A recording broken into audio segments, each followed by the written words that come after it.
been speaking a bit here and there in the last year or so about developments in the Soviet Union from the perspective of a person who follows the workings of the Western intelligence agencies,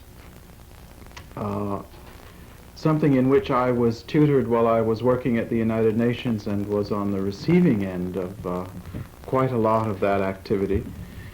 And that is an important theme that one needs to look at, the role of the West in developments which have taken place in the Soviet Union. And it's one that I've been focusing on. But of course, the wider and more important issue is how shall we understand the meaning of events in the Soviet Union in the last 5, 6, 10 years? That's really the critical question. As you know, the developments, particularly the end or collapse of communist rule in the Soviet Union, and finally the breakup of the Soviet Union itself, have been presented in our media insistently and incessantly as evidence that socialism or even social democracy or what have you, which we'll discuss, is unworkable. And this, of course, in tandem with the theme which has been disseminated so energetically by these same people in the last decade, that capitalism, A, is more or less the same thing as democracy, and B, must be seen as the core and triumphant achievement of Western civilization. Hence the thesis that this is the end of history, that we have achieved everything that there is to achieve, that the present system of institutions in which we live in the West represents the pinnacle of human capacities intellectually and organizationally, and is for the best of all possible worlds, right? That's the thesis, or those are the twin theses which surround us and which have been, I think, creating an enormous amount of confusion and consternation, because I think people sense that there's something wrong with this idea, and the effort to close off all discussion about alternatives to what I would term our regime in the United States today, and possibly in Western Europe, which is a moving backward from the more enlightened and liberal capitalism, liberal democracy and capitalism which evolved after the Second World War in Western Europe and the United States. I mean, we are today, I think, living in an irrational and savage capitalism of the 19th century variety, which, for particular reasons, people who have power in this society either have acceded to or have energetically worked to institute. The question is whether this great wave of propaganda makes any sense. And so I think we should examine whether the idea that socialism and alternatives to raw capitalism are impossible, non-desirable, unworkable. I think we have to look at that in two ways. First of all, we have to examine our own situation in the United States historically, and we have also, I think, to look at what has happened in the Soviet Union, because what has happened in the Soviet Union is really very different from what we are told by the mass media. We have not merely witnessed a collapse of communism in the Soviet Union. We have seen something really very different, but it has been systematically misrepresented in the Western media. I would start then with examining the basic proposition. I would start by examining our situation in the United States today. And I'd frankly start with Charles Beard's interpretation of the American Constitution. There's a great deal of misunderstanding about the kind of society that American democracy really represents. And that misunderstanding is both historical and contemporary. There is a tremendous tension which we are all aware of in our society. It is a tension between egalitarianism and inequality. It is a tension born of the evolution in the 16th, 17th, and 18th century in England, and the transfer of a particular kind of society onto American soil through British political traditions, notwithstanding our rebellion as colonists in the end of the 18th century. And that is the particular set of institutions known as liberal democracy. Liberal democracy is a combination of parliamentary government and capitalism. And liberal democracy inevitably, therefore, contains some very serious tensions, because the progressive development of parliamentary democracy has tended to give greater and greater scope to the principle of equality in human life and politics. That's why in the course of British 19th century political development, there was a progressive expansion of the franchise, right? And that's why in the United States there was also an expansion of the franchise. The United States did not have the same encumbering property qualifications in the beginning, although we did have property qualifications in the 18th century in the United States. But eventually we had the full franchise extended to all adults. And we've been redefining adults most recently. We've dropped the level of political maturity or political enfranchisement to 18 years. Now, capitalism, on the contrary, is a system of economic and social institutions based on the principle of inequality. And there's a rationale for that inequality, which also comes from the 18th century, but the idea essentially is that it makes sense from the point of view of efficiency and indeed equity, given all the considerations that one must take into account, to have a society based on the unequal distribution of property, organized around that institution, to have an economy based on private property, because in the final analysis it is most efficient and in the long run holds the greatest promise of continuous progress. By the way, that's an argument that Marx made at a certain point, right? That at a certain stage of history, capitalist society is extremely progressive, that it gathers the technical capacities of mankind, personkind, develops them, and accumulates until it creates something new, which we won't talk about just now. But historically and currently in the United States, we very strongly sense this tension, so that we go back and forth between periods when we have enormous pressures to give predominance to the principle of inequality, to pay attention to the rights of property, and periods when egalitarian tendencies have been very strong. For instance, as in the turn of the century, during the populist, the expansive phase of American populism, and during the antitrust, the great popular movements that sought, not just popular, but that sought to contain the power of the cartels and the trusts in the United States. And today we sense that too. We passed a law in 1946 that's called the Employment Act. By the way, it's not called the Full Employment Act. You have to remember that legislation. And yet we realize that our adherence to the principle of full employment was tenuous even in the 25 years which followed the Second World War, and completely spurious today. Why is that? It's because of this tremendous tension between the realities of power under capitalism and the rather fragile hold which democratic principles and institutions have on that power. Let's go back to the Constitution and the Philadelphia Convention.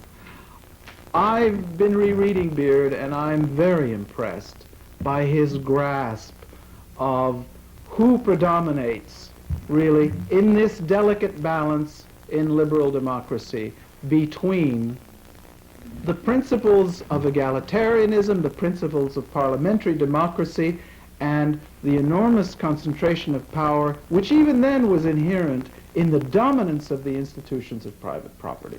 Beard's argument essentially is that in the final analysis, a small group of men, whom he refers to as 1/6 of the adult male population, the only people who ratified the Constitution, the participants in the ratifying conventions who voted positively for the Constitution, represented 1/6 of the adult male population. That is to say, 8% of the adult population. In today's terms, against our values, that represents 8% of today's population, okay? Of the equivalent.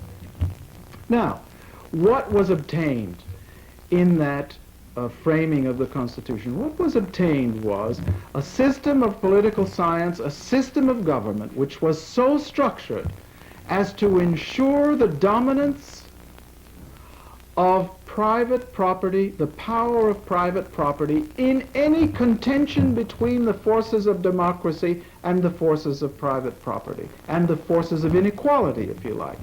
So that the structure which constitutes, at the founding of this republic, which constitutes the framework within which we operate today, is one which ensures that predominance. I know that Beard has been attacked by many people, and it's perfectly understandable when you read Beard carefully.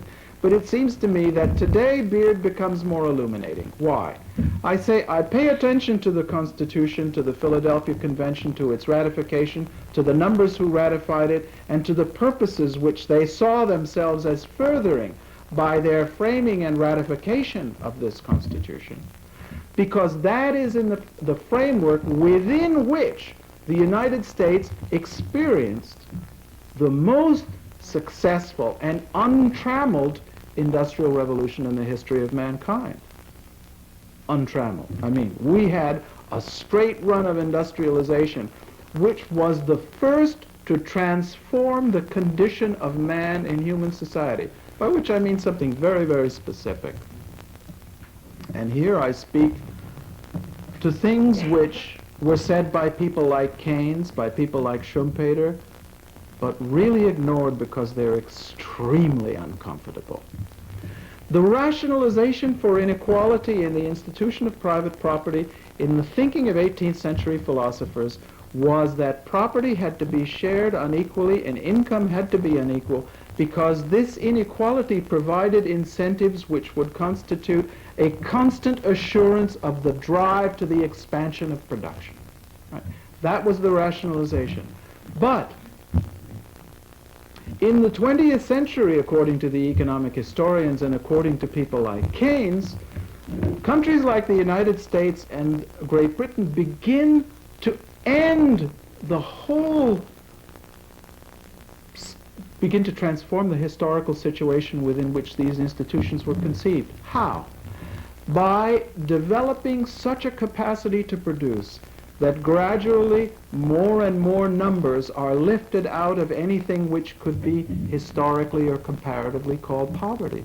So that scarcity, which dominates the reasoning of economists, is really beginning to end in many respects.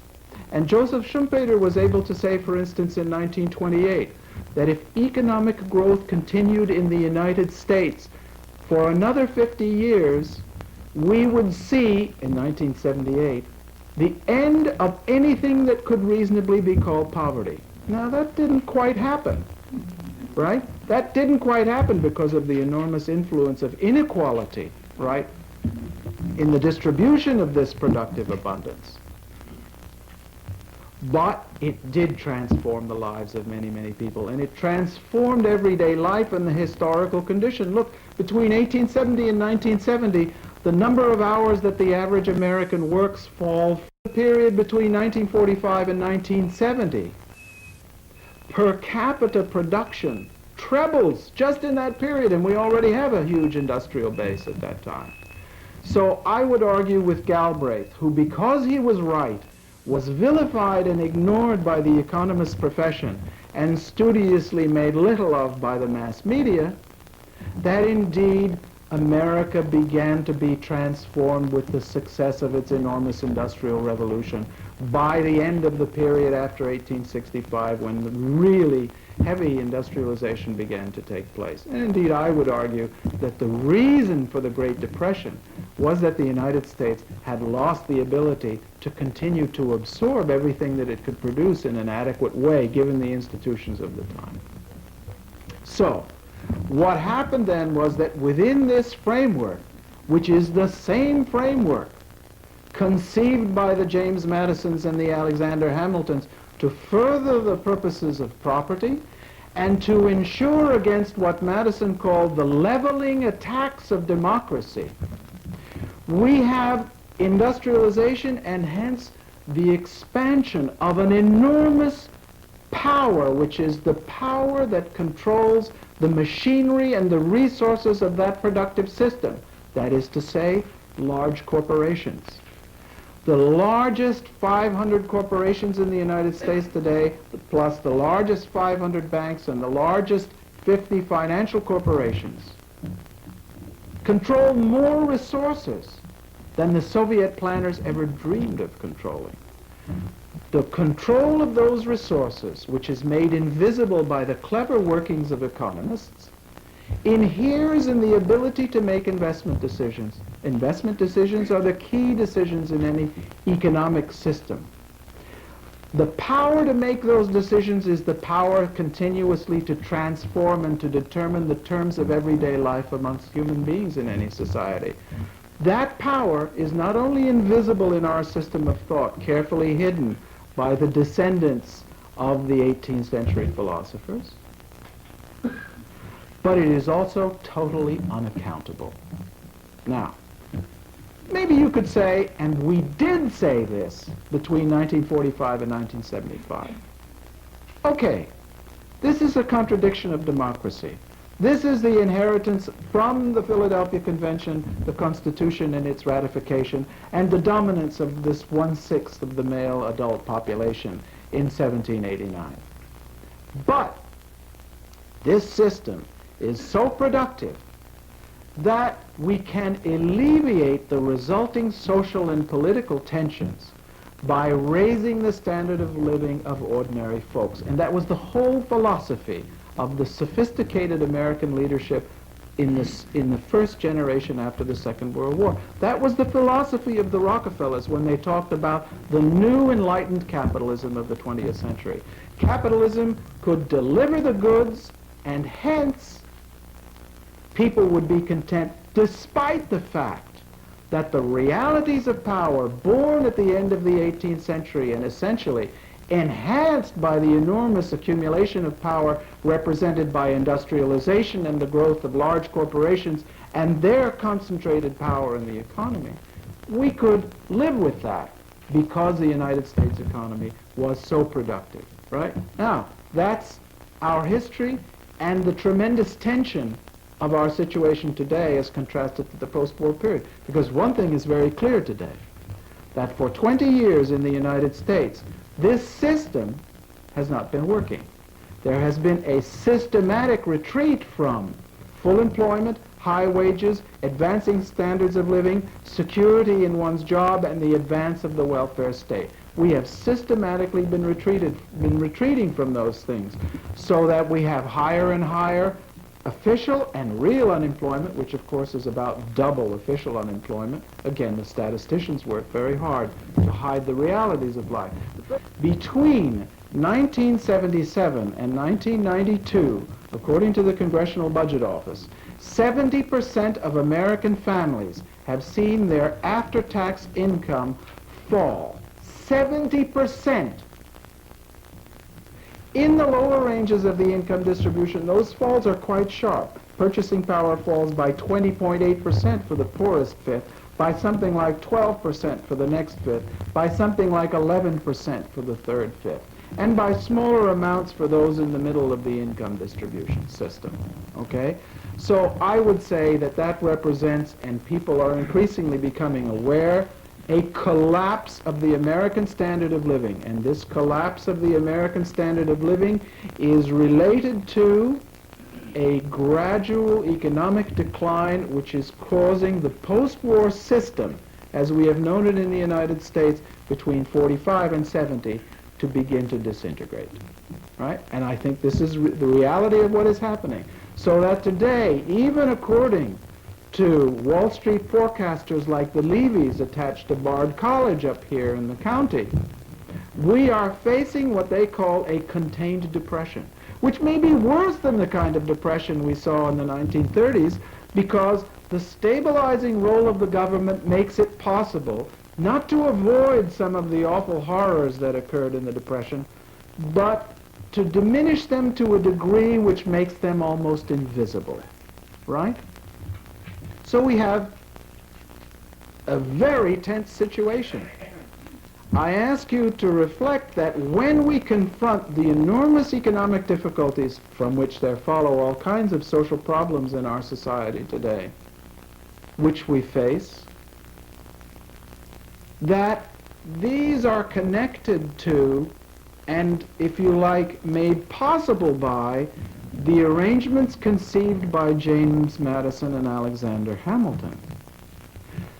This is part, if this crisis which we have been living in for 20 years and have become more acutely aware of in the last 10, is intractable, it is above all intractable because of this invisible concentrated power which exists today after industrial growth, the rise of the large corporations in the framework conceived by Madison, Hamilton, and the other Federalists. So that if you want to argue today that we need to reconsider this framework, you run into very fundamental problems. You run into the problem that the Constitution is treated like an icon, that people are unaware that the preamble to the Declaration of Independence is not the law of the United States, that people are unaware of the fact that the Bill of Rights, which is supposed to compensate for some of the failings of our constitutional system, has been systematically shredded by the two most recent administrations. Witness William Kunstler and his remarkable talks on what has happened to the Bill of Rights in the last 10 years. Now, let's shift to the Soviet Union, keeping in mind always that it is against this background of crisis and the intractability of crisis and its rooting in the historical origins of the Constitution that we are invited, without anybody saying that that's the background, that we are invited to ponder the proposition that there is no alternative to the kind of capitalism that we have, and that this capitalism is the quintessence of democracy. Now let us look at that proposition against a second set of data, if you like, which is supposed to prove the case that there was socialism in the Soviet Union, that the Soviet Union then, along with its Eastern European partners, collapsed in chaos owing to the essential unworkability of this kind of a system. Let's look at that. When the Reagan administration came into office, we all became aware rather quickly that something new was happening. We should have known that something new was happening because, in fact, the arrival of the Reagan administration in power had been preceded by a very careful build-up, which was in part visible in the American polity, and that was the emergence, the development, and the elaboration of the power of a group which we now call the New Right. Right? People who 20 years ago, 28 years ago in 1964, after the loss of after the Goldwater rights lost the Republican National Convention, right, and Rockefeller took command of the party, had been relegated to what every major political commentator at the time called the lunatic fringe of the Republican Party. These were the people who, particularly in California, were coming out of the walls in the late 1970s, creating foundations, buying chairs of economics in universities. Look at it. The Courses, right? The Mises, with all of their contact, these were the people who were building a new group. And the purpose of this group was to put a stop to the kind of systematic democratic entrenchment which they thought had been going on in the 1960s and the 1970s. In the 1960s and the 1970s with three movements. The movement for workers' rights, for unionization, the expansion of unionization, particularly among city employees, and for raising wages, and the tremendous industrial disruption that attended the 1960s and the early 1970s in the industrial sector. The civil rights movement, which preceded that, beginning in the late 1950s, and the movement against the war in Vietnam. The war in Vietnam being one of the ways in which this society managed to utilize in a profitable fashion its enormous productive capacity without giving it to ordinary folks, right? Without giving its fruits to ordinary folks. Now, the new right was determined to do something quite new. One of the new things that it did, and Reagan really was not its spokesman, because that implies a degree of activity which I think he's incapable of. Yeah. Well, you know, you could always program a spokesman. I didn't even think he had the wheels to do that. Reagan launched, as you know, a serious, intense, ugly confrontation with the Soviet Union, ideologically, right? At the same time, we became aware that there was a significant drive on to rearm the United States, to throw enormous resources. Ultimately, it was in excess of $1.7 trillion during the 1980s, to throw enormous resources into the military sector, to throw enormous resources into shifting the technology of the military sector. War in space, SDI, Europower. War in space, SDI, etc. All of those things were on the agenda. You really are a true friend. Thank you. But many of us at the time puzzled about this. I remember asking myself, what is it these fellows are up to? These fellows, they really want a world war? Can they not see that this can be the outcome? And I remember those discussions, and I remember when many of you and I, on June 12, 1982, were at the demonstration of 750,000 to 1 million people in the center of New York City, which was an expression of the alarm that people felt at this enormous aggressive policy which was coming out of the Reagan administration, which threatened to shred U.S.-Soviet relations. But in fact, retrospectively, we can see that there was something else behind it. That it was not just irrational madness. There was a bit of that. But there was a rationality to what was being done. And in fact, to understand that, it's important to see that it is connected to every single major line of innovative policy that the Reagan administration developed. It was extremely well thought out, extremely shrewd. And the military buildup and the aggressive rhetoric towards the Soviet Union, the deliberate effort to create difficulties in the relationships between the Soviet Union and the European powers. You remember that in 1982, the United States tried to force the European powers not to accept natural gas from the Soviet Union, to deny shipments of technology to the Soviet Union which would make it possible for the Soviet Union to exploit that national gas, to earn foreign exchange, etc. It was all part of a very complex strategy, but it was a very clear strategy. Let me say that although many of us, at least I did at the time, missed that, while we didn't quite comprehend what was going on, but had in the back of our mind flickers that something was wrong, there were people who were saying or hinting clearly at what was happening, and shrewd people, intelligent people, who did begin to grasp what was happening. Let me quote from one or two. Writing in 1982, Joe Fromm, who was then the editor of the United States U.S. News and World Report, said, "There was something behind," I'm quoting him, "the shift to a harder line in foreign policy. The U.S., in fact, seemed to be, quote, waging limited economic warfare against Russia to force the Soviets to reform their political system."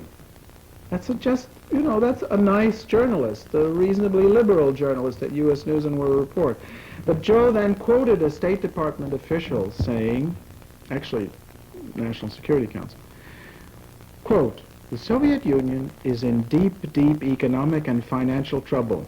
By squeezing wherever we can, our purpose is to induce the Soviets to reform their system. I think we will see results over the next several years." That's in 1982. Robert Scheer wrote a book in 1982 called With Enough Shovels, Reagan and Bush in the Age of Nuclear War. I think I've got the title almost right. Very interesting book, in which Scheer saw that there was something behind this enormously aggressive foreign and military policy that the Reagan administration was deploying. And he saw that the United States was not simply playing nuclear chicken with the Soviet Union, as he put it, but that it was embarked on a policy designed to create such pressure for the Soviet Union as to force changes within the Soviet Union. Now, of course, it had always been the case that the Cold War consisted of moves designed to affect the behavior of others, okay? The Cold War, from the point of view of the West, had always aimed at modifying, as the State Department cookie pushers like to put it in their delicate prose, the behavior of our antagonist. But this, I think you will see, went beyond that. Because, in fact, the Reagan administration embarked on a policy of many dimensions, which included pressure around the world on countries with close ties to the Soviet Union. Insurgencies were initiated in Mozambique, Angola, Cambodia against Vietnam, Nicaragua, and quite a lot, Afghanistan. I mean, I don't want to get into too many complicated discussions of Afghanistan, but I think anybody who reflects upon the United States response to the Soviet entry into Afghanistan in 1979 must realize that the United States did not want the Soviet Union to leave Afghanistan. And in fact, the purpose of these pro-insurgencies around the world, which, as you know, have expended billions of dollars, was to pin the Soviet Union down and to inflict economic costs upon the Soviet Union. The purpose of the remilitarization in the West was to force the Soviet Union, at the risk of exposing itself to the pressure of escalation, to meet our resource commitments to defend itself, or to place itself in a position to resist our pressure. The purpose of escalating the technology of nuclear warfare, again, was to impose costs upon the Soviet Union. The purpose of every principal measure, such as withholding advanced technology from the Soviet Union, foreign assistance programs aimed not at assisting countries on the basis of their needs, but at assisting countries on the basis of the contribution they would make to putting pressure on the Soviet Union. All of these things were part of a systematic strategy designed to create havoc on the Soviet Union. Now, I'll say a little bit more about what the purpose of that was. But first, let me point out that this is a systematic strategy consisting of a number of pieces, and that it does pose enormous economic and other costs upon the Soviet Union. But who is Gervasi to say that this is so, beyond quoting Joseph Fromm? Well, let me tell you a little bit about an interesting experience I had. I had lunch one day with a friend who just was passing through the United States, had been in jail in South Africa for 8 years, and had just got out. He had been engaged in planning one of the principal sabotage operations against the South African nuclear installations, and he was very happy to be out of jail.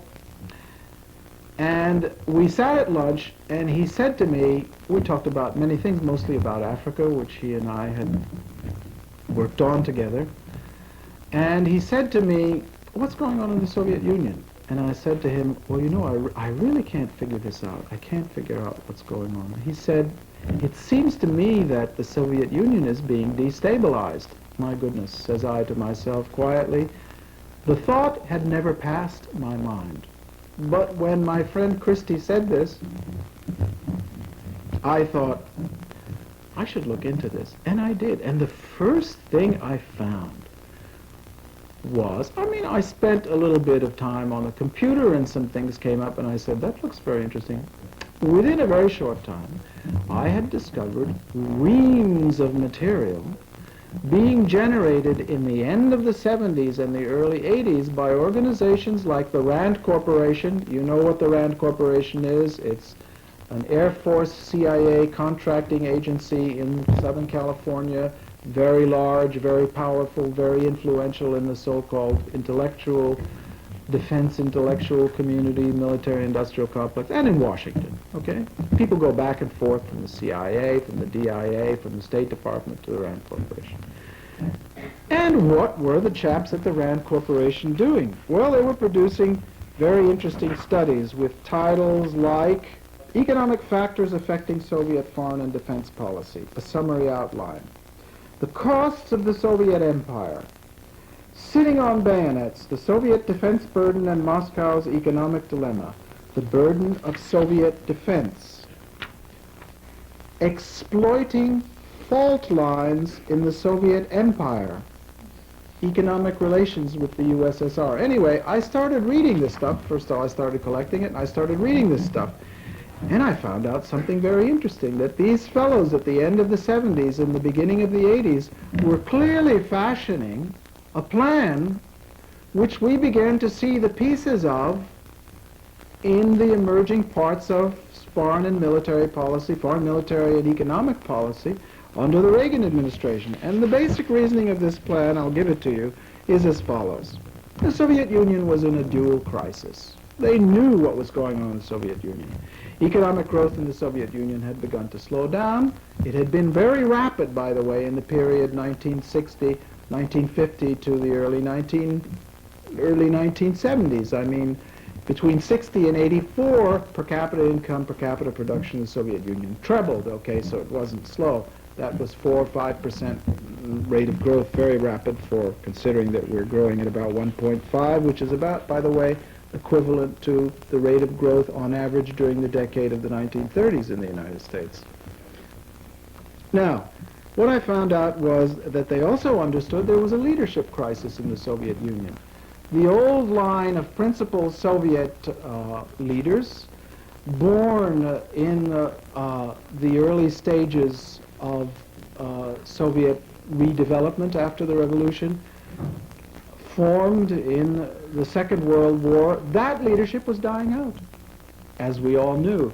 And in fact, Mikhail Gorbachev, selected by Andrei Gromyko, was the first representative of a new generation of Soviet leaders. But in the late 70s and early 80s, people were dying, right? The major figures, Andropov, Chernenko, etc., Brezhnev, were dying, and there was a very great confusion about succession. So the country was in a kind of crisis. The CIA calls it a dual crisis. A leadership crisis, not knowing to which new people of a new generation the leadership of the Soviet Communist Party and the Soviet Union should pass, and at the same time, a beginning of faltering of economic growth, which was serious, right? Because since the Soviet Union had always, like any country, to choose between investing, competing in the arms race and raising the standard of living of its population, the fact that economic growth fell off made that more difficult. Now, the next step in the reasoning of the Rand Corporation, the gentlemen and ladies from the Rand Corporation, let's hope there aren't too many, was that the United States and its allies could take various actions which would force the Soviet Union to increase its defense spending and its military assistance to allies and friends. They could take measures to deny the Soviet Union credits, which they did, to deny it technology.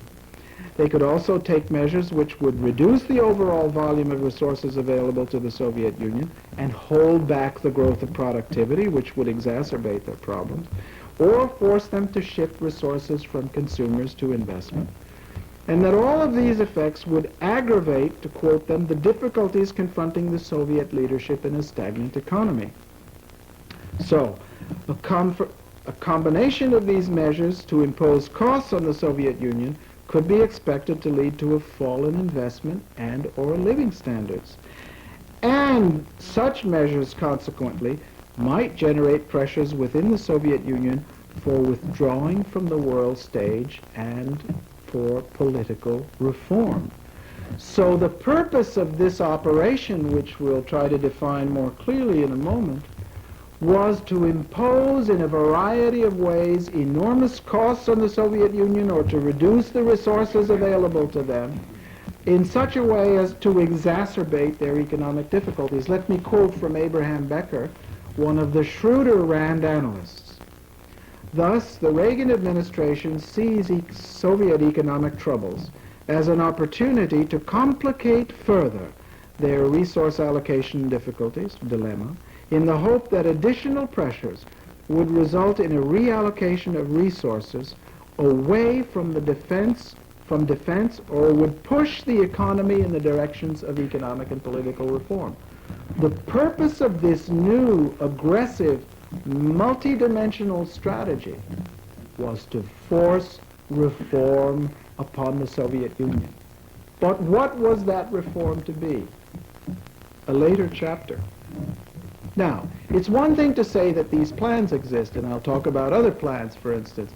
I managed to pull together a collection of documents from the National Endowment for Democracy, which, as you know, is supposed to be a quasi-government institution. It's not a quasi-government institution funded by Congress. It's a government institution funded by Congress, which sees it to be its business to, quote, promote democracy outside the United States and the rest of the world, whereby democracy one means essentially, and when you come down to it, it's clear now in the Soviet Union, capitalism and liberal democracy, if you like. Now, it's one thing, of course, to talk about all this planning, to try on your own to reason that all of these things fit together.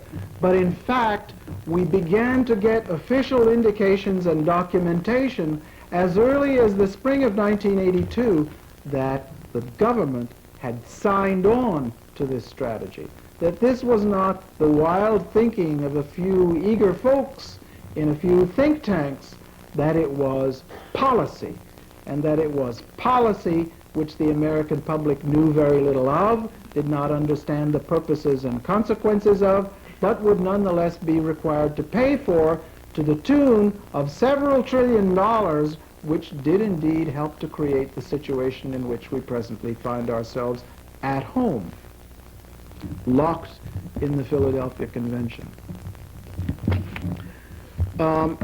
In the spring of 1982, and I've spoken to two of the participants in this little meeting, a senior National Security Council official charged with responsibility for Soviet affairs called a number of influential Washington correspondents and asked them to come to the National Security Council for a briefing. Two of them told me that they left this briefing extremely shaken. They didn't want to say too much about it, but they gave me to understand that they thought that this was an extremely aggressive, dangerous, and highly risky strategy which the administration was describing and stating that it was about to embark upon. Helen Thomas of UPI was one of the people who was in that meeting. And she described the results of this briefing on the Soviet Union in the following manner. A senior White House official said Reagan has approved an 8-page national security document that undertakes a campaign aimed at internal reform in the Soviet Union and the shrinkage of the Soviet Empire. He affirmed that it could be called a full-court press against the Soviet Union. A little later, just a few days later in fact, further evidence, this time quoting official documentation. Not hearsay from a briefer to the National Security Council, but quoting official documentation. Richard Halloran, the defense correspondent of the New York Times, published an article in that paper on May the 30th of 1982, just a few days really after Helen Thomas sent out her UPI dispatch. Halloran quoted from Halloran quoted from the fiscal year 1984-1988 defense guidance, of which the Times stated that it had a copy. The Secretary's guidance document recommended what Halloran called a major escalation in the nuclear arms race. Apart from that, it indicated that a number of other measures were being taken, quote, to impose costs, unquote, on the Soviet Union. Note, the language is the language of the RAND planners, right? Well, some of the same people probably wrote the document. I quote from Halloran's direct quote from the National Guidance document of the Secretary of Defense. As a peacetime complement to military strategy, the guidance document asserts that the United States and its allies should, in effect, declare economic and technical war on the Soviet Union. Interesting. And so I think it went on. They were to put as much pressure as possible on a Soviet economy already burdened with military expenditure. They should develop weapons that are difficult for the Soviets to counter, impose disproportionate costs, open up new areas of major military competition, and obsolesce, nice English, I've put sick in my article, precious Soviet investments. So I think it's safe to say, and a number of people prove it to us a little later on, that this policy was instituted. Let me just race ahead to one of the more recent proofs. David Ignatius, who is a correspondent at the Washington Post, published a very remarkable article about spyless coups not long ago, in October, if I'm not mistaken, perhaps it was September. Ignatius is a correspondent with very close ties to the intelligence community, to be very polite about it. I quote from his article, "Preparing the ground," this is immediately after the Yeltsin, the double event of August 1991, in which Mr. Gorbachev was seemingly threatened by a coup, and in which Mr. Yeltsin did not seem to take power, but did. He described the event in this way: preparing the ground for last month's triumph was a network of overt operatives who during the last 10 years have quietly been changing the rules of international politics. They have been doing in public what the CIA used to do in private, providing money and moral support for pro-democracy groups, training resistance fighters, working to subvert communist rule. Oh la la, could we have written that in the Washington Post in 1982? Difficult, I would have thought. Might not have passed muster. Some people might have noticed. But in 1991, evidently, it was all right to say that this is what we were doing, all right? Now, a large number, if you look very carefully, you can find many traces by officials stating that the United States had embarked upon a strategy which retrospectively, it is very clear, was nothing more and nothing less than a strategy to destabilize the Soviet Union. Mr. Casey's magnificent and expansive imagination had carried covert operations beyond the narrow confines of third world countries and aimed them at the Soviet Union and Eastern Europe. If you go back and look at the history of these events in this perspective, reading some of the documents, you'll see things very differently, I think. Now, I take Judge Clark, for instance, speaking at a private conference, a private seminar at Georgetown University, again, around 1982, said, "We must force our principal adversary, the Soviet Union, to bear the brunt of its economic shortcomings." Well, that's slightly veiled language, means the same sort of thing as everybody else is saying. It wasn't, though, until 1985 that the redoubtable and incomparable Jean Kirkpatrick appeared on the stage with the full text of the play in hand. And she gave a speech, not surprisingly, in front of the Heritage Foundation at a conference room on the Capitol Hill, in which she said, "The Reagan doctrine, as I understand it, is about our relations with the Soviet Union." And she then described every principal element of the strategy which the Helen Thomas in 1982 called, repeating the NSC briefer's statement, a full court press against the Soviet Union.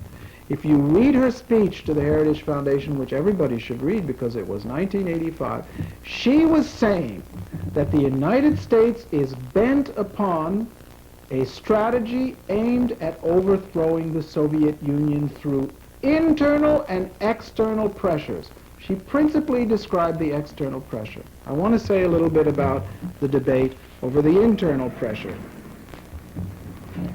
Again, in 1982, there was a nasty little debate between some members of Congress and the then Secretary of State, General Alexander Haig.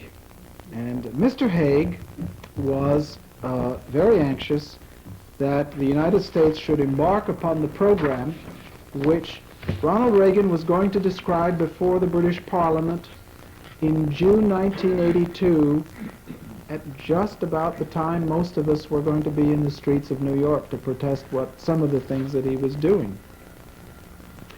And Haig said, in the debate over the creation of the National Endowment for Democracy, which the Congress had insisted should not spill over into efforts to meddle in the internal affairs of the Soviet Union, Mr. Haig said, "Just as the Soviet Union gives active support to Marxist-Leninist forces in the West and the South, because it owns Newsweek, for instance, and manipulates the Columbia Broadcasting Company, enormous power the Soviet Union has in the West, we must give vigorous support to democratic forces wherever they are located, including countries which are now communist. We should not hesitate to promote our own values, knowing that the freedom and dignity of man are the ideals that motivate the quest for social justice. A free press, free trade unions, free political parties, freedom to travel and freedom to create are the ingredients of the democratic revolution of the future, not the status quo of a failed past." The founder of the Central Intelligence Agency said that propaganda is the first arrow of battle. A statement by Alexander Haig in 1982 to the Congress signals what the United States would attempt to do with the National Endowment for Democracy, that it would try to participate in the creation of a failed past in the Soviet Union. And in fact, as you know, all that went ahead. Now let's look a second. I know that it's very difficult to believe this. I ask you to look at the second of the articles which I've read, or search, which I've written. I've even read it. Search for some of the documentation easily available. You will find that the mission statement of the National Endowment for Democracy, which functions as a kind of consortium bringing many of the pressures of the U.S. government to bear inside the Soviet Union. Destabilization requires external pressure and a manipulation of the internal situation to move political developments in the direction you desire. That's what targeting a country for destabilization involves, right? We deprive Cuba of sugar, of medicines, etc., and that creates internal pressure, and utilizing the internal pressure, you insert yourself, create groups, diffuse ideas which are inconsistent with those prevailing and suitable to power, and you begin to work on that discontent. If the discontent deepens and spreads, you get better and better odds.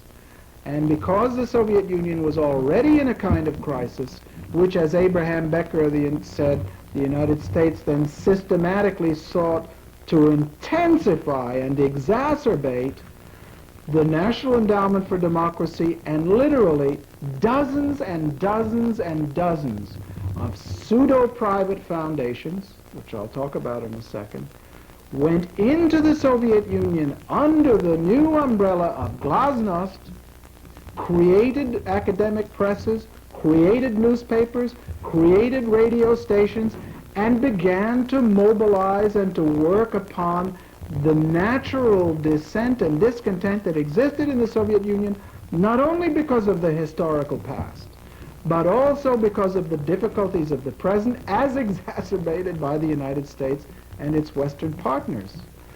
If you look at how much money, I'll just give you an idea of some of the projects that were involved and how early, and this is just one agency. You have to recognize that if this was going on in the National Endowment for Democracy, that there were many, many other channels of finance and influence into the Soviet Union that were working on this. For instance, in 1984, the NED gives $50,000 to a book exhibit in the Soviet Union, America Through American Eyes, at the book fair. 1985, I'm just selecting, $70,000 via the Free Trade Union Institute, which is part of the National Endowment, to Soviet Labor Review for research and publications on Soviet trade union and worker rights.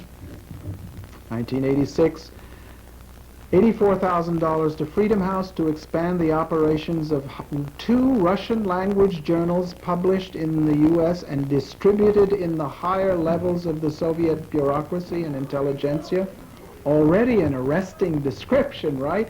Imagine the Soviet Union publishing 2 English language journals in the Soviet Union during the 1980s and having them distributed and eagerly read in the highest levels of the United States bureaucracy and intelligentsia. I don't think that would have stuck very well in the United States. 1987, Freedom House for the Athenaeum Press, $55,000 for a Russian language publication house in Paris to publish unofficial research conducted in the USSR by established scholars writing under pseudonyms. Now, what does that mean? If you get down to 1989, we're talking already in the $200,000 category. For instance, the Center for Democracy, which is related to the National Endowment for Democracy, began to create a center for assistance to independent and nationalist groups, including the Crimean Tatar movement for human and national rights. In other words, begin to finance ethnic and nationalist separatism, begin to finance separate trade unions, begin to finance your own academics, etc., etc. This is open, okay, but it's very large scale, very large scale. I've done a little calculation, and I can tell you that very large amounts of money were being spent, probably on the order of, by all the Western allies, minimum, inside the Soviet Union, in the period of from the mid to the late 80s, $100 million a year, $100 million a year, to finance organizations which might begin on like Westpac, but would then grow, develop, have outreach which would become extraordinary with that kind of funding, and did finally change things. If you look at perestroika in the Soviet Union, Mr. Gorbachev becomes the Soviet leader. This is a background to the 2 stages in which we must understand perestroika. In the first stage, it was clear that the Soviet leadership was desperate to find a way to renew socialism, that Mr. Gorbachev was bent upon the reformation of socialism, and that he had widespread support inside the Soviet Union. There were genuine economic improvements which took place between 1986 and sort of, say, the end of 1988 in the Soviet Union as a result of those efforts. But the principal question we have to ask ourselves, since today we confront a fragmented, or if you like, disassembled Soviet Union, the supremacy of nationalism, ethnic conflict, and Mr. Yeltsin, who represents an extremely wide right-wing constituency at the present moment, and the supremacy of capitalism. There's a capitalist society is now being created in the Soviet Union, ending Mr. Gorbachev's experiment, right? If we ask ourselves, the crucial question to ask ourselves is a very simple one. How is it that between 1985 and 1990, a movement which began as an attempt to transform and renew socialism in the Soviet Union was supplanted by a right-wing movement aiming at the creation of a capitalist society in the Soviet Union? That is the key question. That is the key question, because that's what's happened. And it's strange. That's why many of us were puzzled about the contradictory evidence coming out of the Khrushchev era. It was very difficult to understand. At first, it seemed very positive. Then, from the end of 1988, the fall of 1988, it became increasingly clear that things were going to pieces, that Mr. Gorbachev was either not able to control the forces which he had unleashed, or that indeed he was bent upon creating, as I heard on the French radio in 1988, for the first time stated very clearly, it arrested my attention.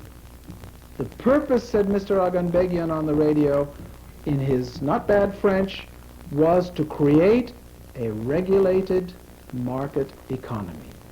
That was the purpose of perestroika, not when it began. But somehow, something had happened. In fact, there's a lot of very interesting information out there now on the whole process. There was clearly a large, dissatisfied set of strata in the Soviet intelligentsia. What has happened in the Soviet Union is more complex than the collapse through its own internal contradictions of the system of socialism in the Soviet Union. I really don't want, I think, to talk very much about whether the Soviet Union was a socialist society. There are people who say it was, there are people who say it wasn't. It's a long discussion between Trotsky and Stalin and etc. But for my part, I would say this, that the Soviet Union began as a genuine attempt to establish socialism. There were always in the Soviet Union people genuinely seeking to further socialism and people who didn't give a damn, okay?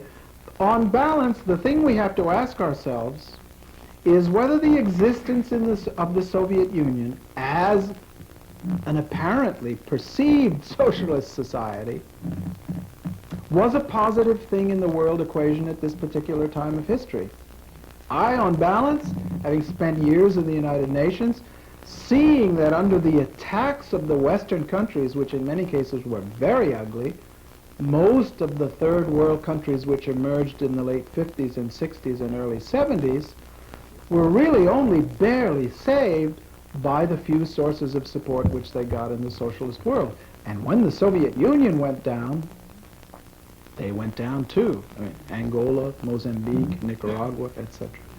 So in many respects, I would have thought that the Soviet Union, for all its defects, stood as a positive development in history with all of the horrors that took place. Yeah, look, the United States has had its horrors, right?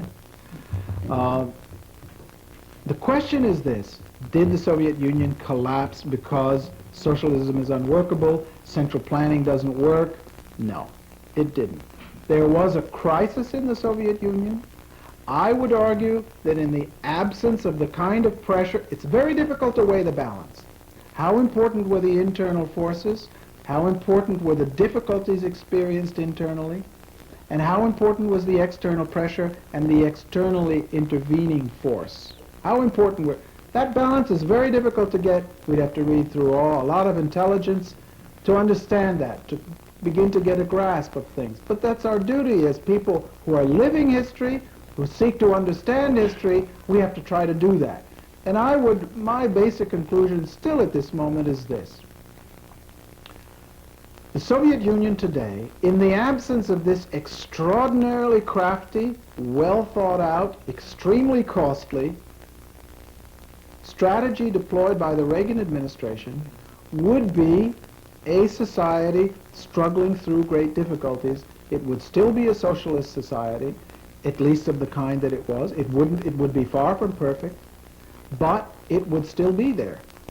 And I think, therefore, that Western intervention made a crucial difference in this situation. That's a judgment, all right? Now, the question is, irrespective of that, what does it mean that the Soviet Union now has disappeared as a result of the kind of process that I'm talking about, a combination of internal difficulties and external pressure and intervention? Does it mean that socialism doesn't work? Does it mean that the kind of capitalism that we live in today, which I think increasingly of as a return to irrational and savage 19th century capitalism? If you walk through the Bronx and Brooklyn and Harlem, how can you not conclude that we are living in an irrational and savage capitalism in which the leveling attacks of democracy have been dealt with, in which the possibility of remedying that situation by the constitutional means which exist in the normal political channels of our government are very small? That electoral changes, in other words, are not going to be very significant until there's a mass mobilization of American people to make something happen, right? Now, if this is so, then the fact that what has happened in the Soviet Union has happened as it happened has no bearing whatsoever on our problems, and we should not be confused or pushed into consternation by it. Why? Primarily for a very simple reason. The Soviet Union was conceived at a time when, in Marxist terms, it was not ready. The Soviet Union did not have the material base of abundance which would make it possible to create a society at once egalitarian and democratic, because the struggle to create that base would require a degree of repression and authoritarianism, particularly heightened by external intervention and attack, which inevitably would distort the nature of socialism.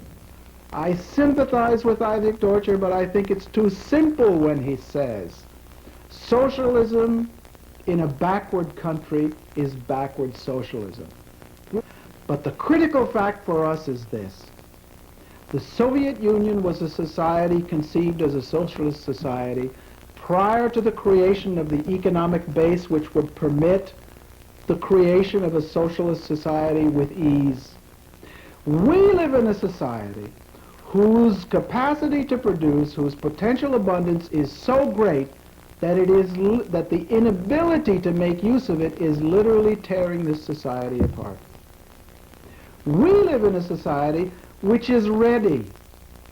And when I say that, I want to go back to the terms of the discussion in the constitutional conventions. Why can't we have economic democracy? What does economic democracy mean? Economic democracy inevitably would mean a number of these things. The accountability of the enormous concentrated power which exists in our society today to public democratic institutions. The planned rational use of resources at the public level with democratic participation in the same manner that that planned rational use is conceived within the framework of the corporations where the exercise of those decisions is not accountable. So it seems to me that in our day, when our society is riven by its contradictions, unable to use its abundance, unable to use its productive capacity in a rational, humane, and democratic manner, that what is on the agenda today is the democratization of economic power, the rendering accountable of the enormous economic potential and power that exists in our society to make this a better and decent and democratic world. Voila.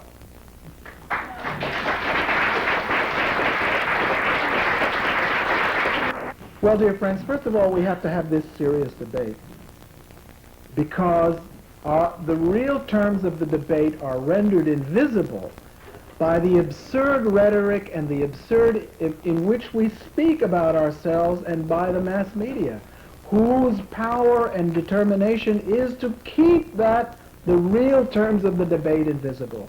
The real terms of the debate are, why is this society collapsing? Why does this economic machine not work? Who is responsible? If the people who are responsible are not going to do something about it, let them get the hell out. Well, I know there've got to be lots of questions, and we'll allot a certain amount of time, and we'll try to recognize everyone. You've analyzed it, and I agree, but what does one do to change it? Well, I think part of the problem, I don't mean to be repetitious, but I think that people are clearly immobilized and confused at the moment. I think one of the reasons that people are immobilized and confused is that the proper debate is not out there. It's not possible for people to express what they know from their experience to be true, to assert its truth. The public debate rejects our experience and understanding because the public debate is designed to contain us, to make us accept and even to believe in the superiority of this situation. I think people know what needs to be done. That in a sense, the quintessential problem confronting our country is the enormous concentrated power to shape, mold people's lives, to define discourse, as Marcuse pointed out, which is accountable to no one. The democratization of that power means, I think, certainly radical changes in the structure of our society, but ones for which, in many respects, people are ready, and which indeed are supported by most of the values that this society has lived by historically and attests to. It seems to me it's really quite simple.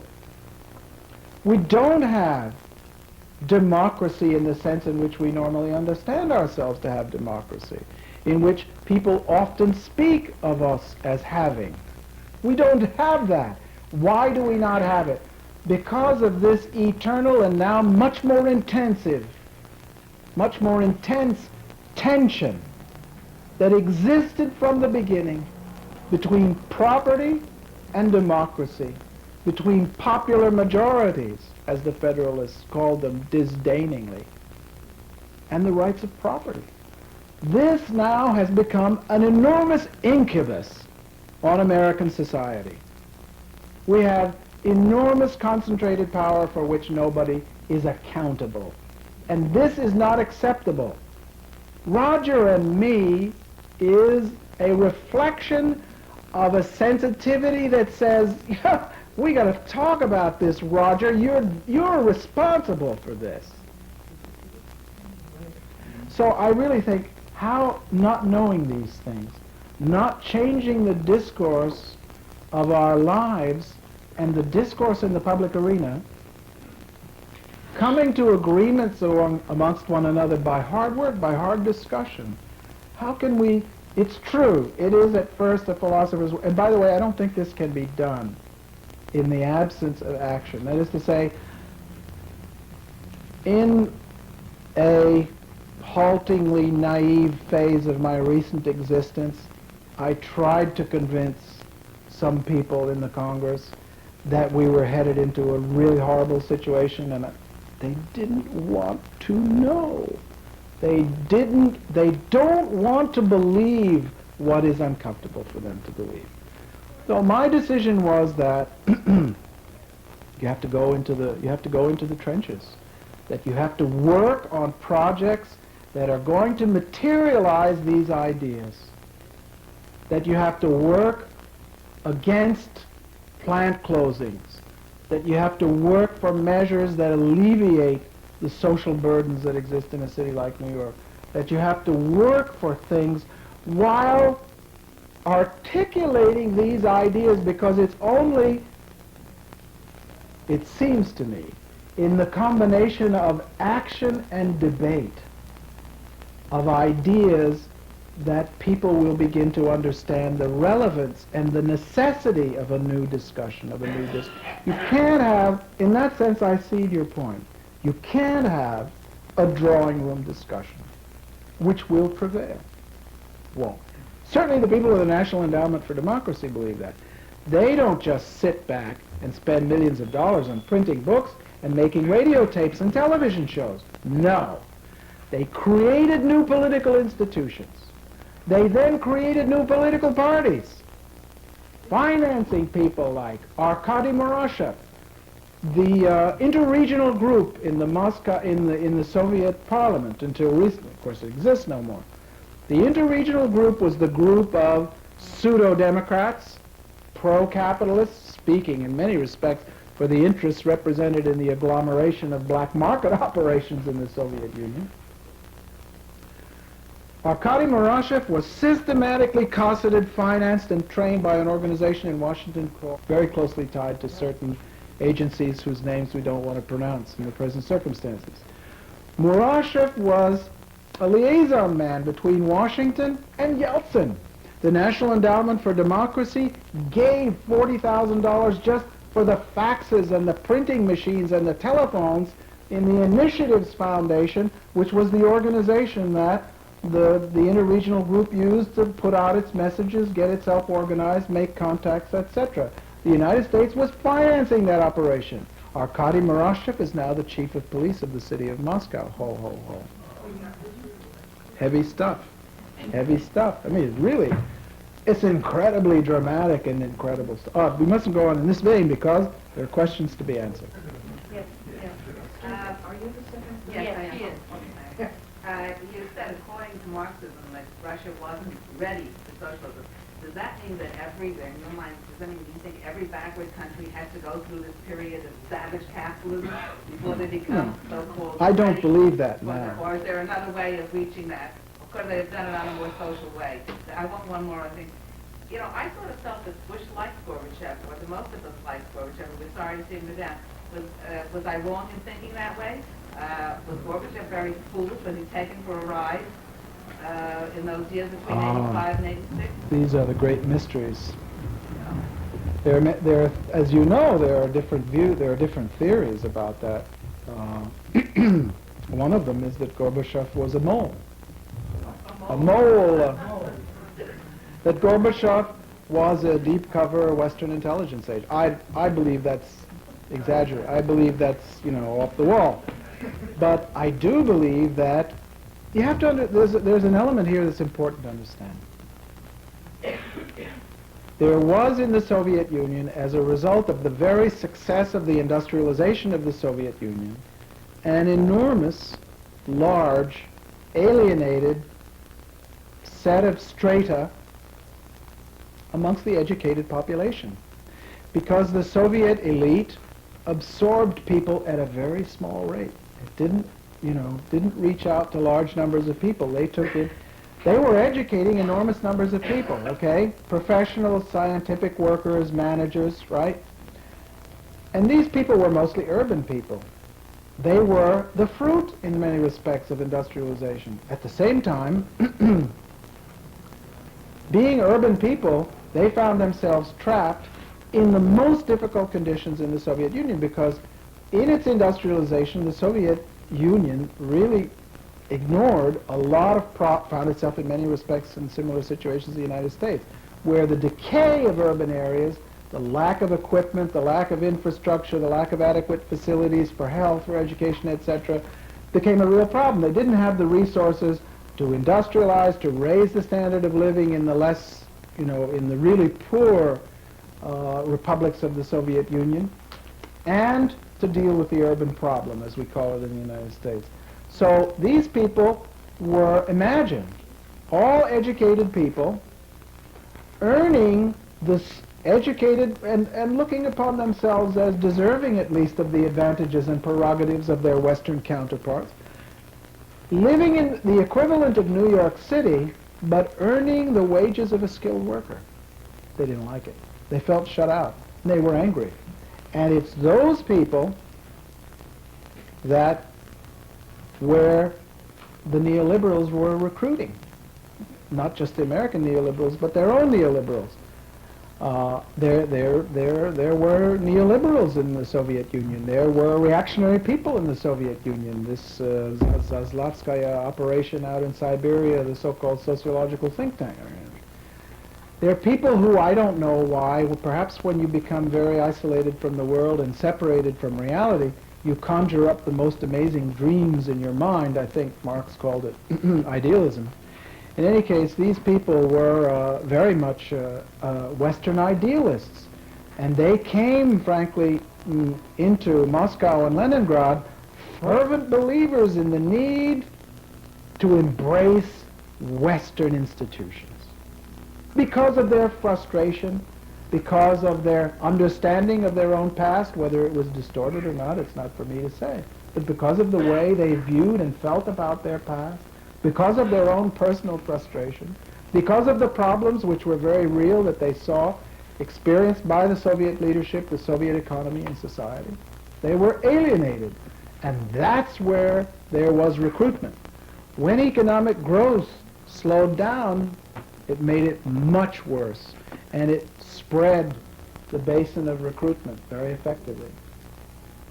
There is a collection of essays which I think is quite remarkable and valuable, which gives you some background about the incredible contradictions in the Soviet Union and how the Soviet Union, in fact, more than a decade and even 2 decades ago, was in fact being prepared for what has happened. I mean, it was ripening for some big bull shaking the tree, which is eventually what happened.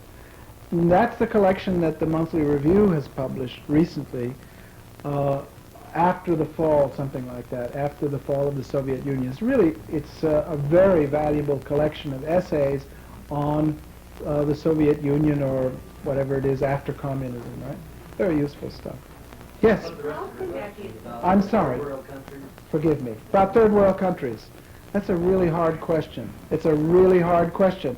I've worked in third world countries, which were socialist countries, and which were under attack. I worked in Mozambique in the beginning of the 80s when the South African Western CIA operations were really beginning to tell, when people were dying by the tens of thousands because the roads had been cut and the supplies had been cut and the health stations blown up. And I think that it was very hard for them to survive that. Socialism proved very frail in Mozambique, even though Mozambique, the leaders of the revolution had been born, you know, in armed struggle, really, and formed by armed struggle, were dedicated to armed struggle. But the society just couldn't withstand that kind of pressure. And in some ways, I think that's true of the Soviet Union. There was a war in the shadows waged against the Soviet Union on a massive scale. And what these events prove is the Soviet Union was insufficiently strong to stand up to those pressures. And I think this is all the more true in the third world. I don't know, but I don't want to say that I know the answer, whether they should try to make that jump or not. I think that will depend on what happens in the Western world, right? I don't see any reason why the jump couldn't be made if the West, Western Europe and the United States in particular, North America, you know, saw significant transformation of the present system of power. Then it's not a problem. But with this massive opposition coming from the West, it's very difficult to survive. Yes? I have 2 questions, one quite specific, another more general. These same people today, and we're talking about within a few months, within the end of the year, there being not 50,000, but between 6 and 8 million unemployed people in Russia, 130 million people, labor force of 8 million, of 65, 70 million. And I saw this same thing happening in East Germany. I was very briefly in Humboldt University in 1989 or 1990, I can't remember now. And the whole situation was in upheaval, and I saw many intellectuals genuinely enraged by the arrogance of the Honecker regime, and at the same time, unfortunately, completely unaware of what would happen if that regime went down, taking everything of really existing socialism in quotes with it. And my question would be, okay, it's a question, you know, it's, the old version of this question used to be, what about Stalin? But this is not, this is a little different now. My problem is this. Let's look at it in human terms, okay? Just forget ideology. What has happened as a result of the materialization of the dreams of the so-called reformers and Democrats in the Soviet Union? What has happened is what has happened in Poland, and worse. That the standard of living of ordinary people is going to collapse. That old people will be destitute. That children will be without health care. That the transportation system is collapsing. That there will be no food distribution by spring. That people will starve. That there is continuous ethnic conflict. Now, the Soviet system of prices and of raw material supplies was such that enormous quantities, the supply system worked in a way which led to the waste of vast quantities of raw materials and semi-finished products. I mean, vast quantities, okay? So the idea was to go in to work at the enterprise level, to create incentives, to create better accounting, a system of prices which would reflect the real value of these raw materials and not the fact that they could be replaced anytime you wanted, because all you had to do was put an order in and it didn't matter what you did with them. It was focused on the enterprise, on profit incentives, and this loosening of the tight bonds on the enterprise really did lead to a recrudescence of output. For instance, between 86 and 88, there was a 17% increase in housing production in the Soviet Union. There was a 30% increase in overall production. I mean, the economy accelerated in the period 86-88, okay, in those 3 years. The economy accelerated, right?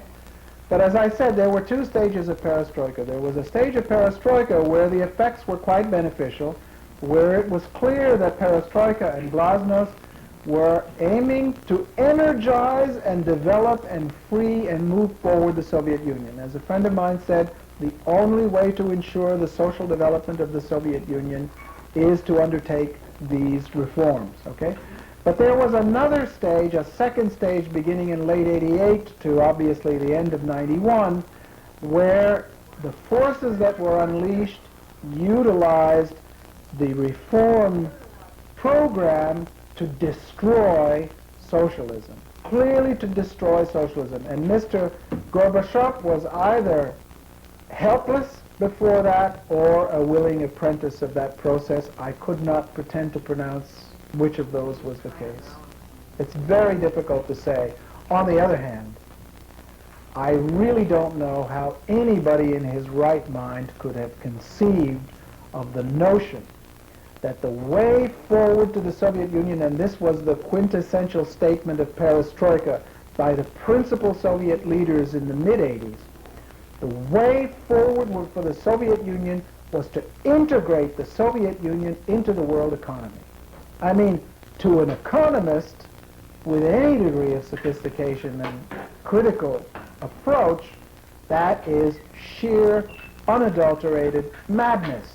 It's like saying that the North American Free Trade Agreement will lead to real economic development in Mexico. It's absurd. I mean, we know what those processes are. How can a much weaker, less industrialized Soviet Union hope to stand up against the economic forces arrayed against it and capable of penetrating it once it declares its intention to integrate itself into the world economy. I mean, when I heard that, I said, it's all over, boys. Really, these people don't know what they're doing. And indeed, listening to Soviet economists, as I did when I was still teaching in Paris and meeting with some of these people until 89, 88, I got the impression, two things. They had not the least factual understanding of what was going on in the West, and that their theoretical conceptions were taken out of a handbook by Voltaire, making fun of the French aristocracy. Some commentators have said that they could have avoided spending themselves to death through the defense military budget by seeking instead of seeking parity with the United States, seeking sufficiency for their own purposes. About the United States, you described the history as alternating highs and lows, not the high being the democratic tendency of the democratic Element. the other. Right. The other. Do you see these things as being the highs and lows as being merely reactions to one another, or is there a historical or economic basis between the fluctuations? Well, are we talking about the movement of the economy or the play of political forces in this last question? I'll leave it up to you. All right.